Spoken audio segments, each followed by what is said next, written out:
But we're going to move over to the leaks and the rumors and any news that was released after, following the movie. So Kevin Feige teased that Doctor Strange 2 is a very Sam Raimi in ways that will make fans of Evil Dead 2 happy. We would give notes like, this action is cool. You're competing with Avengers and Spider-Man, but don't forget the Raimi part. You talked about this. Xochitl Gomez went through several rounds of auditions for the role of America Chavez. A self-tape audition in March of 2020. A second self-tape in August of 2020. Then a screen test in London with Benedict Cumberbatch. I feel like that's awesome. Right. Not in the movie, but he did say that Infinity War deleted a scene in Stephen Strange where he's wearing the Iron Man armor. And I think that would have been fun for this movie to explore a multiverse where Strange is both Iron Man and Doctor Strange. And what a fun marriage between the tech and the wizardry. And another piece was Olsen saying the fan theory of Peter's Pietro was from the multiverse could have been cool in WandaVision. We actually could have fixed that or adjusted that in this movie, so I wish he did that. Yeah. And the Scarlet Witch solo project to start shooting in 2023, that's next year, and release in 2024, which is awesome, 2 years from now. The project should precede the Children's Crusade. So I think you talked about that earlier with the kiddos. So these kids got casted really young, and they're going to be in this, universe for quite some time. Yeah, I don't know if those kids will be the set for the Young Avengers, but shoot, yeah, they could. If it's a couple years away, they could definitely have time to grow up into the roles. I think so. But the head writer did address that Kang's absence from the sequel, you would have risked the movie just getting maybe overstuffed. So they thought about it, just like Moon Knight thought about it, and they decided against it. And then Michael Waldron also said that didn't need mutants because didn't feel like this was the right place to introduce it, because then it suddenly would have just been about mutants. I'm sorry, you're full of fucking shit. Because you had Dr. X, Charles Xavier, who was the head mutant. So you can't say that when you already have the main dude who scouts the mutants. It's not about mutants. Again, it's the multiverse of madness. Marvel Studios originally planned for Scarlet Witch to appear in the 2016 Doctor Strange movie. I wish they did. Olsen also went on to say that Wanda won't be in the Agatha Harkness spinoff. She's quoted as, I would do anything with Han, but no, I'm not appearing on it. Not as far as I'm aware of, but I love that woman so much. So fun. That entire show was just filled with lots of joy. It was great. So again, writer Michael Waldron teased about American Chavez standalone movie / show. Getting into the real specifics of her with her parents came a little bit later in the process. That shit's a show. I don't know if it's a movie. Yeah, I don't know. It felt like, at least to him initially, that maybe we should hold off on some of that.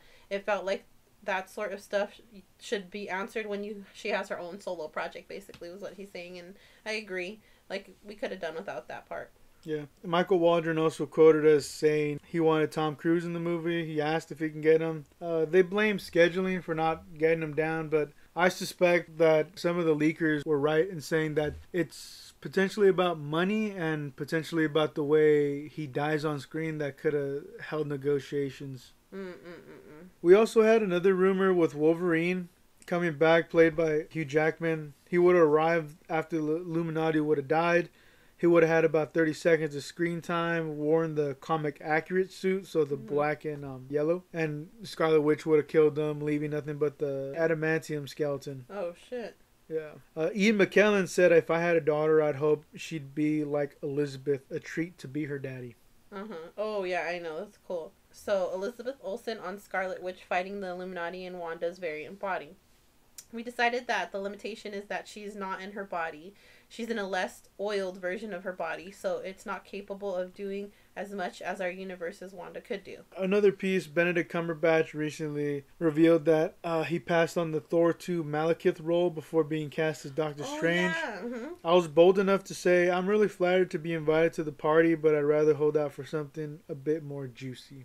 Good for him. I'm glad he did. Yeah, he deserved it. Waldron again about Deadpool in the sequel. It just didn't feel like the right place. Yeah, of course, we talked about it. I'm going to call my shot here and say that Deadpool is Noob Master 69, right? 69, yeah. Noob Master 69 from Endgame. And not only that, we'll see him in Thor. Yeah. We'll see him at a funeral scene.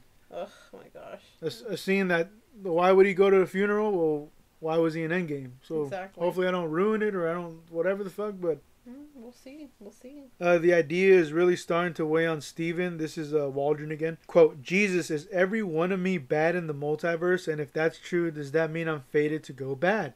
So it's almost like, you know, what does your destiny hold? Are you like stuck in a eternal recurrence, you know, making the same decisions, always following the same fucking path, you know, a little bit like everything everywhere all at once kind of thing, you know, with the bagel and shit. Yeah, and then Kevin Feige says that he thinks that too much footage was shown in the marketing for the Multiverse of Madness. There's been too much in the trailer. Sam had made this movie to be experienced on the big screen as possible. I feel like I agree with that because I think you had said that earlier, like, why show the Illuminati and then just wait when you get to the movies for that. Yeah. So we talked about this rumor in Moon Knight, but we'll repeat it here. It's the villain of Midnight Suns will be Nightmare and will include Mephisto. The team that will be fighting Nightmare Mephisto is Nicolas Cage, Doctor Strange, Moon Knight, Blade, and Werewolf by Night. I think 2 of these are set to debut on their own film. Ghost Rider, there's nothing... I swear to God, we better get a Ghost Rider. Yeah. The death of Loki's He Who Remained triggered the MCU's reactivation of the multiverse, confirms producer Richie Palmer. That really led to the possibilities what you see in What If, Spider-Man No Way Home, and the Multiverse of Madness. Another piece right here with Waldron talking about how Mysterio knew about the MCU's 616 designation. He's quoted as saying, "It does beg the question, what did Quentin know? He's a smart guy. Is it just coincidence?" Oh man, I really love for that dude to be a Skrull or something. Oh my God, it'd be so cool. Doctor Strange related news. First movie made a total of $677.7 million. Multiverse of Madness eclipsed that in 10 days with a total of $688.1 million. It's going to be $1 billion movie for sure. Right. We talked about Mordo, how the end scene of the first one had him kind of like no more sorcerers. There's a report saying the Multiverse of Madness had an opening that included Mordo and the Scarlet Witch decapitating him. It instantly cements Wanda as a villain, and I think that would have been dope. Yeah, that would have been. I wish they didn't fuck around. Yeah. They just went to like, hey, they play around a little bit, like, oh, come help us, Wanda. We need your help. What a hell of a way to jumpstart the movie and to introduce this character's turn into like full-on murderous villain that will stop at no ends to accomplish her goal. Multiverse of Madness did come out with a list of deleted scenes. The first one was a great team. A journalist questions Doctor Strange's integrity. Pizza Papa, Bruce is relieved when Doctor Strange's spell ends. I thought that was the post-credit. It's not permanent, and that's when Bruce tries to accuse Doctor Strange of being an imposter. So I'm sure that maybe that was just a bigger scene with Bruce Campbell. We also talked about, or before this, the Wanda 838 version that talks about her being lobotomized because of everything that happened. So that was, you know, the Illuminati's decision, like just how they talked about they made decisions for the greater good, getting rid of their Stephen Strange. So that was supposed to be in there. And I'm wondering if that's in Raimi's longer version, because that would be super dope. Then the Hydra blimp, when I think they're like falling through universes, you can see it in official still, the blimp of Hydra. So it's like Hydra World, Hydra Universe, or that's where the universe Hydra is still like on top.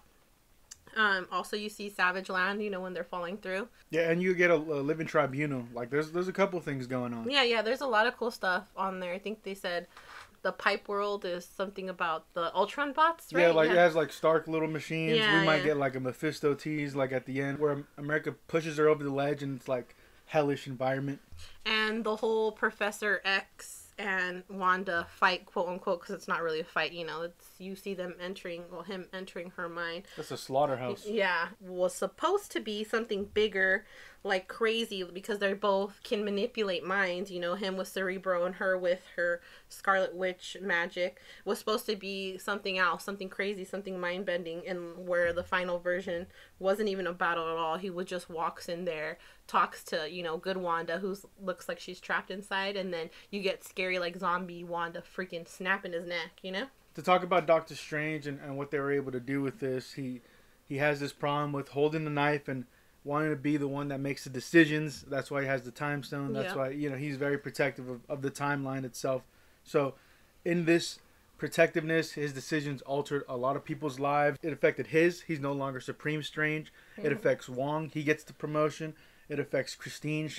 he blipped and she found someone else. You know, it affects even the doctor that he kind of had a friendly rivalry with, if you want to call it that, in the first one, you know, and everybody's kind of felt the impact of Strange, and everybody knows about the Time Stone. So I think it's a great movie, and it's a great character, and we talk about Strange, and just looking at the movie, he starts off with him trying to kill Chavez. Then he starts to wander into the dark side, if you will, by taking America Chavez and trying to harvest her powers for himself to try to save the universe. So, you know, I don't know if he wants to come back and tell everybody he saved it, but then 838, you see him kind of do a bit of the similar thing where he strays from the Illuminati pack and he starts to do his own lone wolf shit, trying to do like Darkhold, figure out the biggest equation for his specific universe, and the solution ended up being the Book of Ashanti, and Strange having to accept death. Because with that, he was, with the whole America Chavez thing on the grand calculus of things, he's saying it's for the greater good, basically taking her powers because she couldn't handle them because she's a kid. With the 838 variant, he was dream walking and he came up to the council and was like, yeah, I'm doing this. And they were like, all right, dude, like, you're going to help us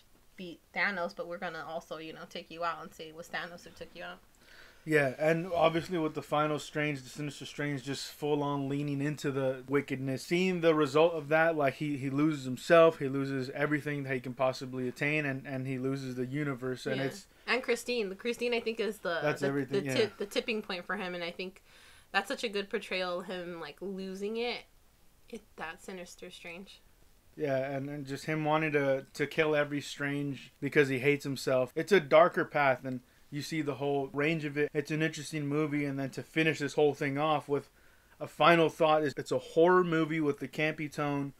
It has great character development. Like Wong, they carried over that Sorcerer Supreme. He didn't get crowned that here. He just he carried that over from the No Way Home. Oh, yeah. And Endgame. He has an arc for himself. You know, he loses that loved one that he had. And you have Strange as well, you know, who has to relinquish some of the control that he loves the hog, and he has to trust and love other people and see how far that takes him, and that might elevate what that character can do and the progression of that character. So Wanda try to build a life with Vision, try to be an Avenger, try to have the kids, and like obviously that all got taken away, and she went down this darker path where she's trying to hunt, you know, what she once had, and its consequences, other universes collapsing, and it's completely self-serving. Everybody has a different role, and even Chavez, where she needs a sense of identity and belonging, and you know, at the end of the movie, you know, she doesn't get a new family, but she starts to work with Strange and be present at that temple. At Carmitage, I mean, you can practice under the mystical arts, or that whole round. But you can say that she did, because now she's over there among so many people who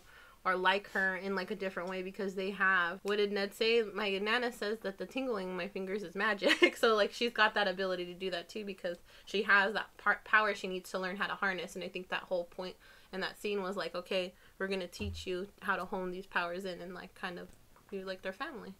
Yeah, and that's just the characters. We talked, you know, the tone, the characters, the style. Obviously, Raimi's style. We just went on and on about how he likes to portray the world, the characters, what he likes to move with the camera, and how to like get that feeling. You know, you're showing, you're telling, and you're making us feel with some of these things. So he's a master of that craft, and he's really pushing his sensibilities on this whole project and the whole universe, the whole Marvel universe. Right. What's to come? I feel like what we've seen, I haven't been happy with, and I feel like that movie in itself, the Multiverse of Madness, has been so good. It's like, you know, when they say compliments to the chef or kiss the chef, like somebody needs to kiss that man. This is great. Yeah, so, and then the cherry on top is just the idea of dreams, and like people have talked about it, you seep into the dreamland, and like that's parallel you, that's you in another universe, and to see that play out in this movie, and you know, through the entirety of the movie, and it's not about that, but it's the idea and the possibilities of that. It's so fucking cool that you go to bed and you're still on that wheel called life, and you still gotta fucking keep going. Just a different one. Right, yeah, just a different one. It's yours, but not really. Right, and you know, it's a movie that completely stands out in the entire MCU. I'm glad Raimi's back. I'm glad they did this in Phase 4, and I hope to see more. Yeah, me too. Yeah, so we watched this movie multiple times. Not once, not twice, but thrice. Every time I do watch it, my expectations do get to settle into like what's actually being delivered. But the one thing to do note is the pacing on this movie is absolutely incredible. It's 2 hours, but it's not a boring 2 hours. There's other movies that drag, you know, like watch the Thor movie, watch the Thor 2 movie, watch the fucking Captain Marvel movie.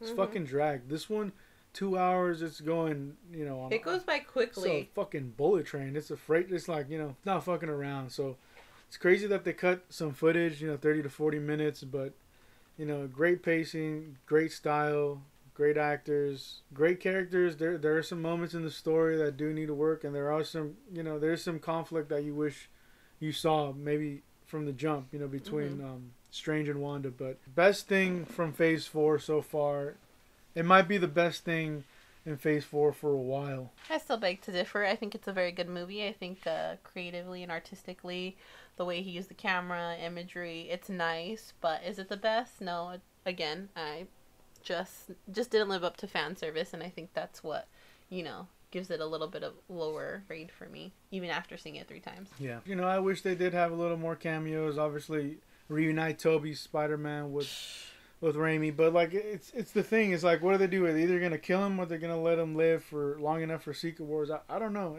It's tough. I get it. 9 out of 10.